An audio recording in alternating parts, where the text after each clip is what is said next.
Ассалаумағалейкум достар. Бұл видеода дауыс өңдеу кезінде қолданылатын плагиндер жайлы болады. Жалпы тізім бойынша қалай қойдым, сол плагиндердің атқаратын функциялары, настройкалары, мына тәжірибе жинап жатқан адамдарға, енді үйреніп жатқан адамдарға қосымша информация ретінде өзінің бір пайдасын тигізеді деген ойдам. Мысал ретінде мына бір әнді өңдеп көрейік. Жалпы бұл ән негізі өңделіп қойған. Біз тек қана әр плагинге жеке-жеке тоқталып өтеміз. Және көрсетілген настройкалар бұл қатпаған қағида емес, сіздерге ары қарай эксперимент жасауға түрткі болады деген ойдам. Мынау бір әнді тыңдап көрейік. Темпі 150, өте шапшаң темпте жазылған. Енді халық арасында той бағытына жазылған деп қояйық, соны тыңдап көрейік. Жыралап суға жатушы, ыстықты түсіп бауырға, жабыла торғай атушы, тұмбатпай қайтпай ауылға. 12 таяқ, 12 бала, 12 таяқ ойнаушы. 12 таяқ, 12 бала, 12 таяқ ойнаушы. Мінекей осындай өте көңілді ән, өте шапшаң темпте жазылған. Енді әр плагинге жеке-жеке тоқталып өтейік. Дауысты солода тыңдап көрейік. Жыралап суға жатушы, ыстықты түс. Әзірше біз реверб мен делейді өшіре тұрайық. Ең бірінші мен эквалайзерді қолдандым. Бірінші эквалайзерді мен көбінесе дауысты тазалап шығуға арнаймын. Ешқандай частоталарды көтермеймін, тек қана жағымсыз естіліп тұрған частоталарды кесемін. Бірінші, мынау бізде бірінші низкий частоталарды кескем. Тыңдап көрейік.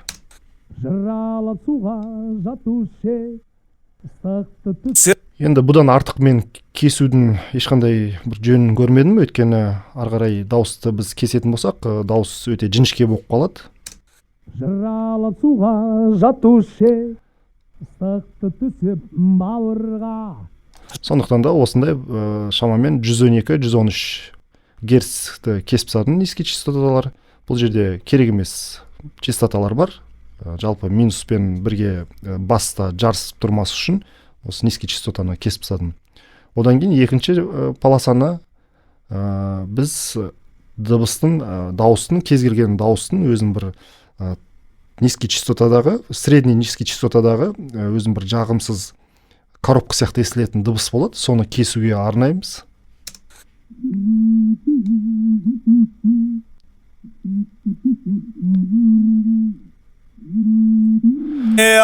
Мінекей, бұл кез келген микрофон, кез келген жазылып жатқан бөлменің өзінің бір частоталары болады. Ол мысал үшін 200, 300 герц, 350 герцке дейін сол частота жағымсыз естіліп тұрады. Сондықтан да сол частотаны кессеңіздер болады. Мен мысалы ол частота менде 223 герцте көрсетіп тұр. Соны мен шамамен 4 децибелге дейін кесіп тастадым.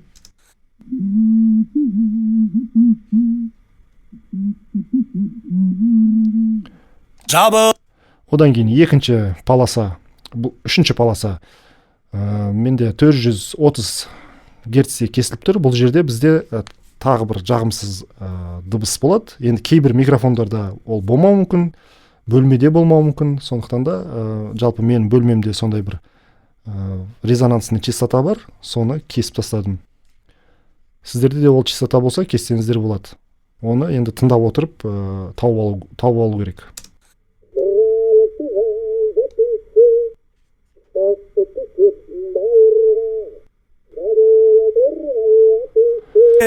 Мінекей осы частотада бізде тағы бір жағымсыз естіліп тұрған бір пик бар, соны кесіп тастадық. Одан кейін мына эквалайзерді қолданылатын кезде мынау кесіп жатқан частотада бізде мынау Q деген настройка болады. Жалпы эквалайзерде кез келген дыбысты кесетін кезде біз барынша Q-ді қысқа қылып кесеміз. Өйткені бізде қараңыздар, біз мынау 430 герцті кескенімен 430 герц бізде нақты енді төшкісі 430 герцке түсіп тұр, бірақтан жанында кесіліп жатқан бізде мысал үшін мына жерде шамамен бір 300 герцпен екінші кесіліп жатқан жағы бізде шамамен бір 500 герцті қосып кесіп жатыр да. Бізге негізі ол жақтағы частота қажет негізі. Сондықтан да сол жақтағы частоталарды қатты кесіп тастамау үшін біз мына Q-ді барынша қысқа қылып кесуіміз керек. Ал көтеретін кезде, эквалайзермен көтеретін кезде керісінше Q-ді біз кең қылып кесеміз, көтереміз. Мінекей.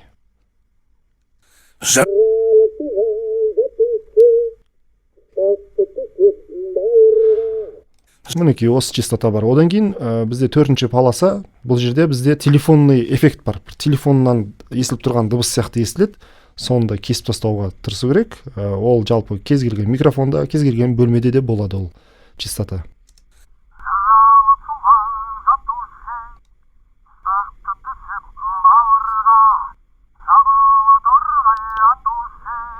Мінекей телефонный эффект дейді мұны. Бұл осы 1000 Гц, кейде 900 Гц, 800 Гцке дейін түсіп кетеді. 1.500-1600 кГц-ның ортасында жүреді. Сол частотаны тауып, сол жерді кесіп тастаған абзал. Одан кейін бізде мынау 3.500 кГц деп шамамен жағымсыз сықырып тұратын бір дыбыс бар. Соны кесіп тастаймыз. Ол мужской дауыста төмен орналасу мүмкін, жаңағы 2.500 кГц-те орналасу мүмкін, 3000 Гц-те, 4000 Гц-ке дейін, ал женский вокалда кішкене жоғары болуы мүмкін. Ол 5000 кГц-ке дейін кетуі мүмкін.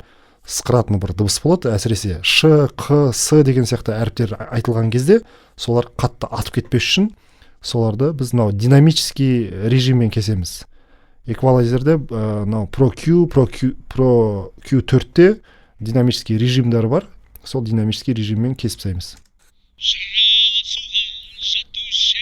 Мінекей бізде мынау эквалайзер құсап өзі керегінше өзі алып тастап жатыр.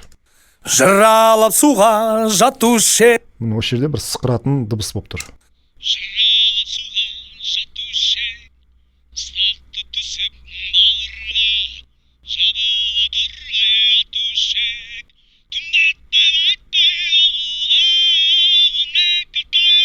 Мінекей, мынау бәрі, осы настройканың барлығы керек емес частоталарды енді шамамен кесіп тастадық.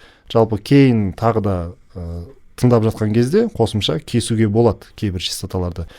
Сонdan мен тағы высокий частоталарды алып тастағам. Шамамен 17000 кГц-тегі частоталар, ары қарай адам құлағына естілмейтін частоталар болғандықтан кейін мен сол частотаны кесіп тастадым. Ар жақта керек емес информация болғандықтан. Мен бұл жақтағы высокий частотаны басқа краска беретін эквалайзермен көтеріп алам.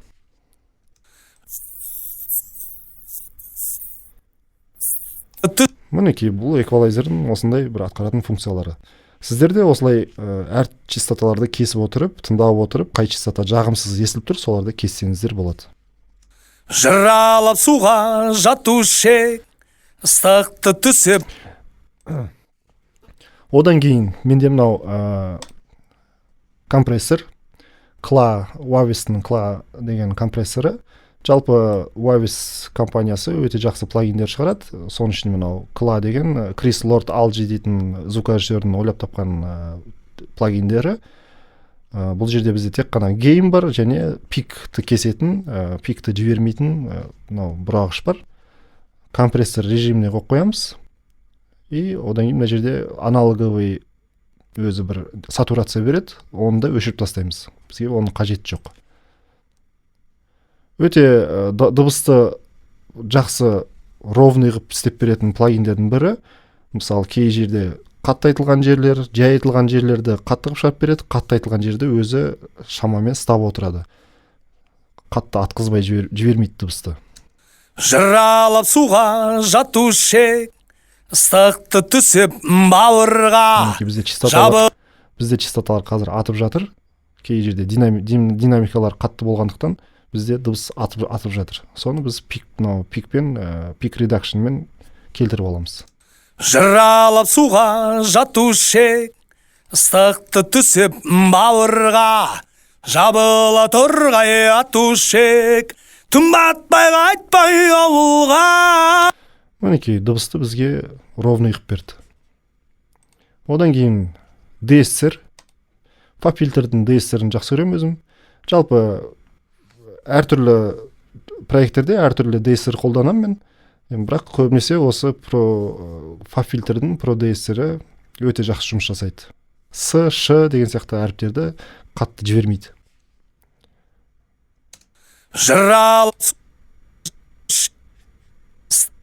Мінекей мына жерде настройка жасап қойған. Настройка жасауға болады.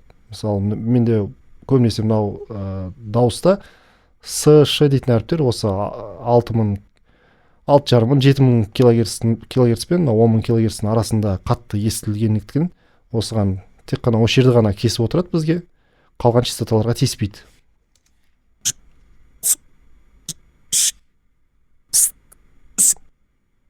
Мінекей С, Ш деген әріптерді өзі алып тастайды. Бірақ мынау range деген бұрағышпен біз қатты кесіп салмауға тырысу керек, өйткені дауысты андай сақаулатып жіберуге болады. Мысалы, былай тыңдап көрейік. Жыралап суға жатушы, ыстықты түсіп бауыр. Мінекей дауыс кішкене сақау болып естіліп қалады. Сондықтан да біз осыны шамамен жұмсақ естілетіндей қылып жасап қоямыз. Жыралап суға жатушы, ыстықты түсіп бауырға, жабыла торғай атуш. Мінекей DSR-дің атқаратын жұмысы осындай. Одан кейін менде Озонның Exciter тұр. Бұны мен көбінесе краска беруге қолданам. 4 полосаға да қолданам. Тек қана средний частотаға ешқандай сатурация берген жоқпын. Низкий частотаны тыңдап көрейік.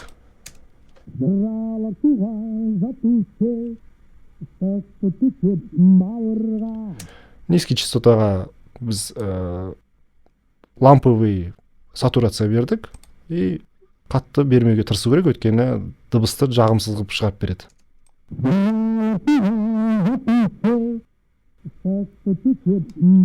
Шамамен осылай, және микс қаншалықты қатты естілу керек сатурация.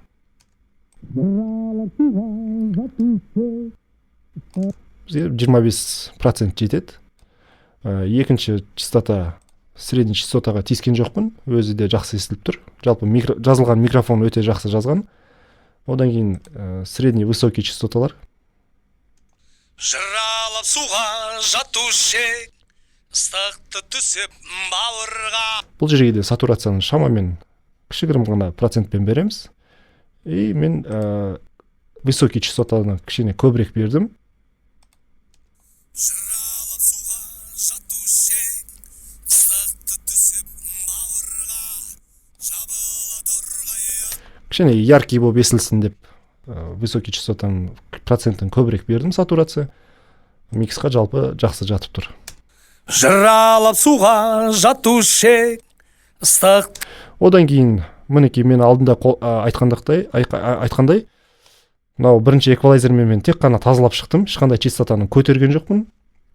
Осы жетпей жатқан частоталарды енді мынау витамин деген плагинмен бердім. Қараңыздар. Жыралап суға жатушы. Бұл жерде енді бізге керекті частотаны кішкене көтере аламыз. Мысалы, низкий частоталары онсыз да өзі жақсы естіліп тұрғандықтан біз шамалы ғана көтеріп бердік. Жыралап суға жатушы. Көп бер жесек, бізде низкий частота көбейіп кетеді. Кейбір дауыстар болады, өзі бір низалар жоқ дауыстар болады, сондай кезде низаны кішкене көбірек берсек болады. Жыралап суға жату. Екінші бізде средний частотаға жауап беретін фейдермен біз шамалы средний частотаны кішкене көтердік. Жыралап суға жатушы. Қатты көтер жесек, жағымсыз естіле бастайды. Жыралап суға жатушы. Одан кейін средний высокий частота. Жыралап суға жатушы. Жалпы дауыстың өзі жақсы жазылған, сондықтан да көп бермей қоямыз. Тек қана высокий частотаны мен кішкене компенсировать етіп, көбірек бердім. Жыралап суға жатушы, ыстықты түсіп бауырға, жабыла торғай. Шамамен осылай. Одан кейін әрбір проектімде қолданылатын плагиннің бірі бұл Airvox. Airvox жалпы байғыдан қолданып жатқан плагиндер, бұны көбінесе шетелдің звукорежиссерлары, жалпы әлем бойынша көптеген музыканттар, звукорежиссерлар осы плагинді ылғи да қолданады, өзінің функциясын өте жақсы атқарады. Бұл жерде мен гейт те берген жоқпын, гейн те көтерген жоқпын, тек қана компрессия бердім. Компрессия өзі жай айтылған жерлерді өзі қатты қылып беріп отыр, қатты айтылған жерлерді жай қылып өзі настройкасын өзі автоматически жасап отыр. Мысалы тыңдап көрейік. Жыралап суға жатушы. Енді осы плагинді өшіріп тастасақ. Жыралап суға жатушы, ыстықты түсіп бауырға, жабыла торғай атушы, тұмбат. Мінекей осылай өзінің функциясын жақсы атқаратын плагиндердің бірі. Міне аса көп плагин емес. Жалпы бізге мынау аранжировкасы лайф аранжировка болғандықтан бізде сол шамамен лайф звучанияны келтіріп отырмыз. Енді біз ревер мен делейге тоқтайық. Жаңа мен айтқандай темпі бізде 150 және біздің реверіміз тура осы темпке бағынып отыр. Осы жерде ең маңызды настройкалардың бірі бұл бізде decay және pre-delay. Decay деген бізде ревердің қаншалықты созылатынына жауап беретін настройка. Екінші pre-delay деген бізде задержка, микрозадержка болады. Дауыс бұл не үшін керек десеңіздер, дауысты біз жақын қоя аламыз, немесе сәлі микстің ішіне кіргізе аламыз осы pre-delay арқылы. Бұны енді біз қалай настройка жасай аламыз? Осының бәрін есептеу үшін. Мысалы, бізде темпіміз 150 болып тұр. Осының decay'дің бізде қаншалықты созылып отыру керек екенін табу үшін сіздерге бір лайфхак ретінде көрсетіп жіберейін. Мынандай бір сайт бар. Google-ға кіреміз. Google-ға кіріп, мына жерге delay калькулятор деп жазсақ, бізде мынандай бір сайт ашылады. Міне Aneze Producer деген сайт бар. Осының ішіне кірсек, мына delay reverb time calculator дейді. Бұл бізге өзі есептеп береді. Қаншалықты біз decay'ді қою керекпіз және pre-delay'ін қалай қою керекпіз. Мінекей бізде темпті 120-ға көрсетіп тұр, ал біздің жазған проектіміз темпі 150. Енді мына жерге біз 150 деп жазамыз. Міне енді decay деген бізде decay time'ның өзі бізге есептеп берді, қаншада тұру керек, қанша миллисекундта тұру керек. Бізде 3150 деген миллисекундта тұру керек. Өйткені бізге жалпы мынау whole деген екі бар деген екі такттың несін көрсетіп тұр, значениесін көрсетіп тұр. Бізге енді лайф звук керек болғандықтан біз осы decay'ді көбірек қоямыз. Жалпы көп болып тұрған бізде осы 3150 болып тұр. Осы 3150-ді біз мына жерде мына decay'ге кіргіземіз. Бірақтан бұл жерде қараңыздар, кішкене алгоритмі басқаша жұмыс жасайды. Біз мына жерге тікелей 3150 деп жазатын болсақ, бізде мынау decay'іміз қатты болып кетеді. Сондықтан да бізде нақты 3150-ді қою үшін біз 3000-ді нүкте арқылы қоямыз. 3 дейміз да, одан кейін нүктені басып 15-ті жасақ, мінекей енді бізде бұл 3150 деген миллисекундқа тең болып тұр. Енді pre-delay, мінекей pre-delay pre-delay'іміз бізде бір такттың ішіндегі миллисекунд есептеп тұр. Бүтін нота. Бізге вокалдың аса қатты ішіне кіріп кетуі де қажет емес, және микстің бетіне де шығып кеткені қажет емес. Ортасында тұрған, өйткені лайф звукта байқасаңыздар, дыбыс қатты бері қарай шығып тұрмайды, немесе қатты кіріп тұрмайды. Сондай настройка жасау үшін біз мынау large room'ды таңдадық. 25 миллисекундқа тең болып тұр. Мінекей 25 деп қойып қойдық. Осы decay арқылы біз вокалды ары қарай немесе бері қарай шығара аламыз. Енді тыңдап көрейік. Жыралап суға жатушы, ыстықты түсіп бауырға, жабыла торғай атушы. Мінекей осындай нақты настройкамен қойғаннан кейін сіздердің реверлеріңіз артық естілмейді. Артық жаңғырық болып естіліп тұрмайды. Одан кейін қолданылған HDLay. Жалпы HDLay менде көптеген проекттерде қолданылады. Настройкасы тек қана өзгеріп тұрады. Бұл жерде бір жақсы жері тек BPM-ға қойамыз да, 150 темпке қойып, мысалы, мына проектіміз бізде 150 болып тұр. Соны 150-ге қойып, тек қана жаңа қаншалықты лақтырып отыру керек. Бізде төрттік ноталармен екі каналға лақтырып тұр, левый, правый каналға. Және кішкене низасын кескеміз, және высокий частотаны кескеміз. мына фидбек деген бізге қаншалықты көп лақтыру керек. Көп қылсақ бізде делейіміз лақтыра береді көп. Жыралап суға жатушы ыстықты түсіп бауырға жабыла торғай ату. Бізге осылай бір 3-4 рет әр каналға лақтырған жеткілікті болып тұр. Одан кейін мынау мен output деген бұрағышпен сәл азайтқам. Өйткені көп қылсақ бізде делей анық естіліп тұрады, қатты лақтырып отырады. Жыралап суға жатушы ыстықты түсіп бауырға жабы. Осындай жеткілікті болып тұр. Енді осыны минусовкамен тыңдайық. Жыралап суға жатушы ыстықты түсіп бауырға жабыла торғай атушы. Түн батпай қайтпай ауылға 12 таяқ, 12 бала, 12 таяқ ойнаушы. 12 таяқ, 12 бала, 12 таяқ ойнаушы. Және осы плагиндердің бәрін дұрыс қолданғанынан бізде мынау фейдеріміз ылғи да 0-де тұрады. Менде ылғи 0-де тұрады. Мен ешқашан бұны төмен түсірмеймін, көтермеймін. Егер де дыбыс жетпей жатса, мен плагиндермен көтеремін. Мынау фейдеріміз, каналдың фейдері менде ылғи да 0-де тұрады. Бұл дауыс жазатын кезде, ал енді сведение жасайтын кезде, аранжировкаға сведение жасайтын кезде фейдер менде әрине төмен тұрады. Оны енді алдағы видеоларда мен нақты көрсетіп шығам. Келесі видеоларда біз әрбір жанрға тоқтаймыз. Медиакандерге қалай настройка жасау керек. Жалпы бір настройкамен емес, әртүрлі настройка жасап үйреніп білу керек. Өйткені әр әннің характерін беру үшін, әр әннің айтылған дауыстың характерін ашу үшін, сол миксқа кіргізу үшін әртүрлі біз настройка қолданамыз. Соны алдағы видеоларда да көрсетіп шығам міндетті түрде.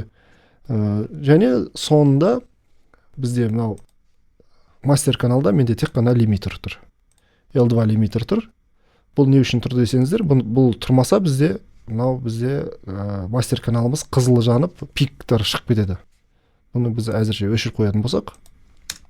Жыралап суға жатушы ыстықты түсіп бауырға жабыла торға. Мінекей бізде қызыл жанып кетеді. Ал енді біз лимитерді қос қойсақ, бізде өзі пиктер тастап отырады. Бірақ мен ешқандай громкостын көтерген жоқпын, ешнәрсені қысқан жоқпын, бәрі 0 деген значениеде тұр.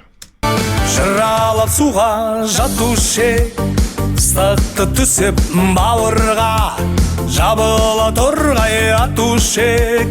Түн бат жабылып істі тындырып, 12 таяқ ойнаушы. 12 таяқ. Мінекей достар, осы видеода көрсетілген кішігірім настройкалар сіздерге ары қарай эксперимент жасауға түрткі болады, достар. Қорықпай эксперимент жасай беріңіздер, эквалайзерді көтеріп көріңіздер, түсіріп көріңіздер, компрессормен де қысып көрсеңіздер болады. Жалпы біздің практикада негізі әртүрлі клиенттермен жұмыс істегендіктен кейбір клиенттер дауыстарын қатты қысып сағанын жақсы көреді, онша тембрі қатты білінбес үшін. Кейбір адамдар керісінше табиғи өзінің үнін жоғалтпас үшін қатты компрессормен қыспай қойшы деп айтады. Сондықтан да әртүрлі настройка жасап сақтап қойсаңыздар болады сол настройкаларды. Кез келген жағдайда сол настройкаларды қайтадан шақыртып алып қолдана берсеңіздер болады, достар. Осы видео ұнаса сіздерге, достар, лайк қойып, астына комментарий жазып жіберіңіздер.